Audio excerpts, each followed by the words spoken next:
Hey guys, Crackshot47. So say you're in a survival situation and you need, you need a firearm to help you either defend yourself against small predators or perhaps tag small game or even defend yourself against humans. Well, we got two firearms here today, kind of for that purpose, two survival rifles. First here is the Ruger 1022 Takedown model, and the second is the AR-7. Now there are some advantages and disadvantages to both, as we'll show you when we actually start shooting them. But what we're going to be testing here is how fast we can get these weapons together, get them on target, and how many shots we can get off. Now for the 1022, that shoots a 10-round mag, which we have in here, 10-round rotary mag, and the AR-7 shoots a magazine that holds 8 rounds, which you can see within the frame of the gun here. Now, what we're going to be testing here is, like I said, how fast we can get it on target, how fast we can get shots down range, but more importantly, we want to see how fast we can get these firearms together and operational. Now, this firearm here is very ideal for its size. You could put this pretty much in any backpack because this will fit within the buttstock as one self-contained unit. This actually comes with a carrying case, so there's a little bit more complexity to how you would actually carry this, but it's still very unique, and it still has a lot of advantages over the AR-7, which we will get into later. Alright guys, got both rifles stashed in their respective containers. Got a dip in my mouth, let's get started. Alright, so keep in mind this is going to be, we're going to try to keep this as fair as possible, so we're going to add a couple seconds onto this rifle just to kind of cover for taking it out of the bag. So we're going to get started here in 3, 2, 1.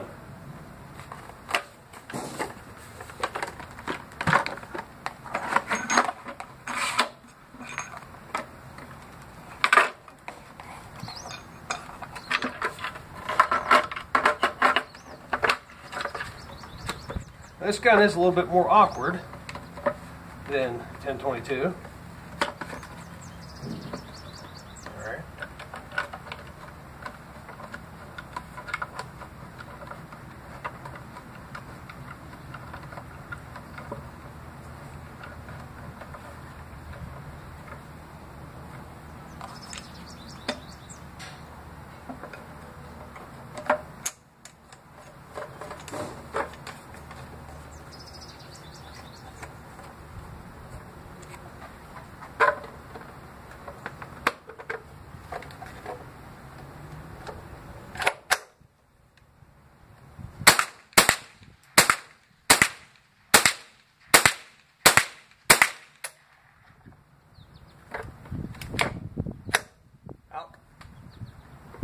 Alright guys, that was fairly quick for about how complicated this rifle is to put together, relatively compared to the 1022.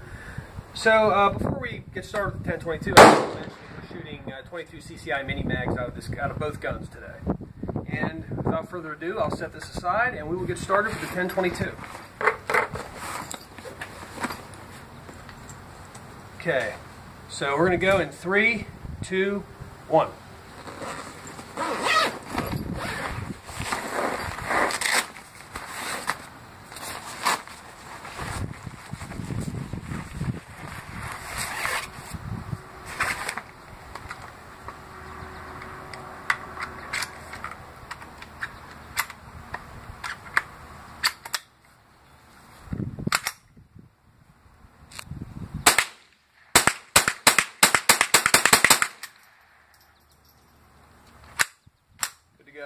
Alright guys, for the 1022, it only took 26 seconds to get it out of the bag, put together, loaded up, and ready to put rounds on target. The AR-7 took about a minute. Now keep in mind that this would be stashed in a bag. So that's a minute plus a second and a half or 2 seconds. So while this gun is a lot more concealable, it's a lot easier to carry around, this weapon right here, even though it's a lot more bulky, it's bigger, comes with a bigger container, it's a lot faster, and you get 2 more rounds of 22, whatever kind of 22 you want to shoot out of this thing. So really, it's got, the 1022 kind of wins out with capacity. maybe a minor ding for concealability, but really, I mean, this gun, I mean, you can't really beat the 1022. And I'm going to show you something in a second.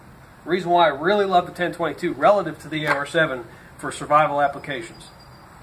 Okay, so keep in mind, this bag also has a lot of storage. So while you may put this in a backpack, this can't be your backpack, at least to some extent. So I'm going to show you why I really like this gun relative to the AR-7, and it has everything to do with capacity. 10-round mag, flush to the gun, but in a shit hits the fan scenario, a 25-round BX-25 mag.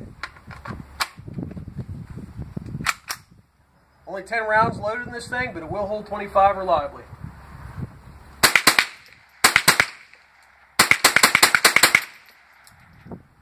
Alright, let's go down range and take a look at the damage. 1022 on the left, AR-7 on the right.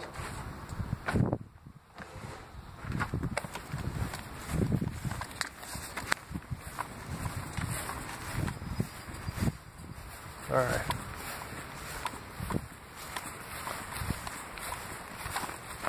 Okay.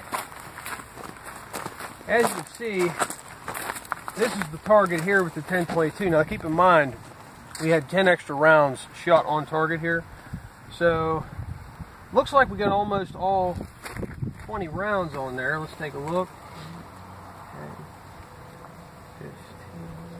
So we got 16 out of 20 rounds on target with the 1022. And out of the 8 rounds that we shot out of the AR-7, that's 6. 6 rounds on target.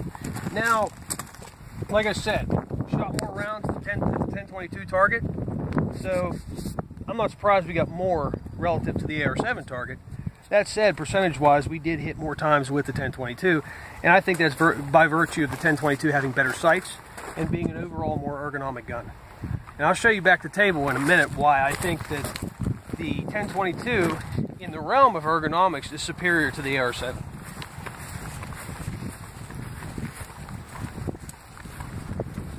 Okay, so the 1022 is set up much more like a conventional rifle. Conventional rifle grip, a lot more comfortable to put in the shoulder, and overall it's just more of a streamlined design, and it's more reminiscent of the guns that most of us shoot every day. This gun, buttstock's clunky, it's a lot thicker than you're used to, and keep in mind this whole thing is just very loose in the action.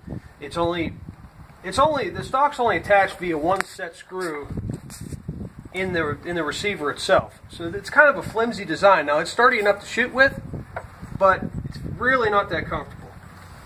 Buttstock takes up much of your shoulders. It doesn't really hit that nice sweet spot that this rifle does. It's a lot slimmer profile. And really wrapping your hands around this gun, it's just awkward. It's more awkward. So I think in a survival situation, bottom line, this gun is really good for what it's meant to be used for.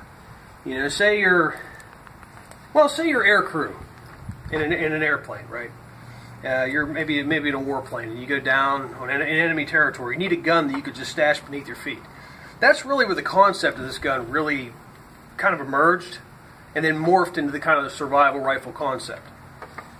This gun is a lot more modern in my opinion, and it's just a much better take on the survival rifle concept because, like I said, you really don't even need this backpack. You know, this can be used to store other things. You can take any conventional backpack and store this in it, broken down, and it will only take you 26 seconds to deploy and get shots on target.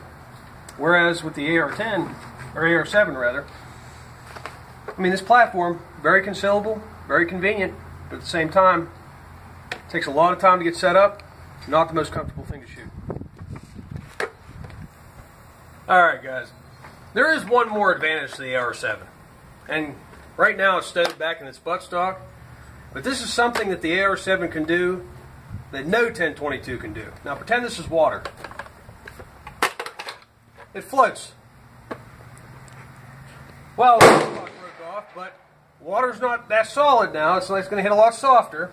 This thing, I'm not even going to try because this thing's going to sink right to the bottom, if you're assuming that's water. So I challenge Ruger to make a 1022 that actually floats. And maybe then it'll be better in that respect to the AR-7, but in any other realm, this gun just does it for me. Well, that's all for today's video, guys, and it's kind of a short video, kind of a fun video, kind of like my take on the survival rifle concept. And let me know what you guys think in the comments below. Please like, subscribe, and let me know if you want to see more kind of survival situations, like rifles put in a survival role, that kind of video, because I'd like to take the 1022 and see if I could top it with something else.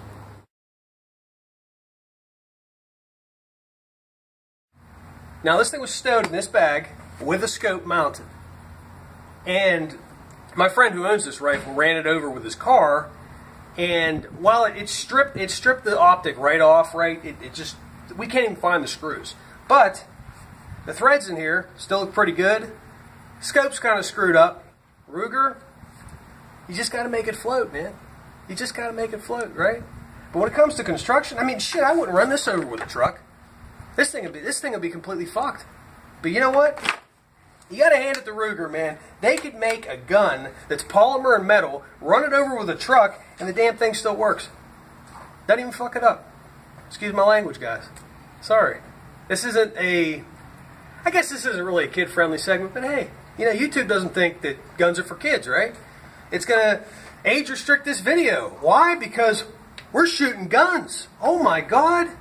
Children watching gun content, educational firearm content that can teach them gun safety. Oh my God. That's such a horrible thing, right? We don't need more gun safety, do we? That's just horrible. I mean, fucking think about the children. Well, anyway, guys, like I said, that's it for this video. I mean, I'm out.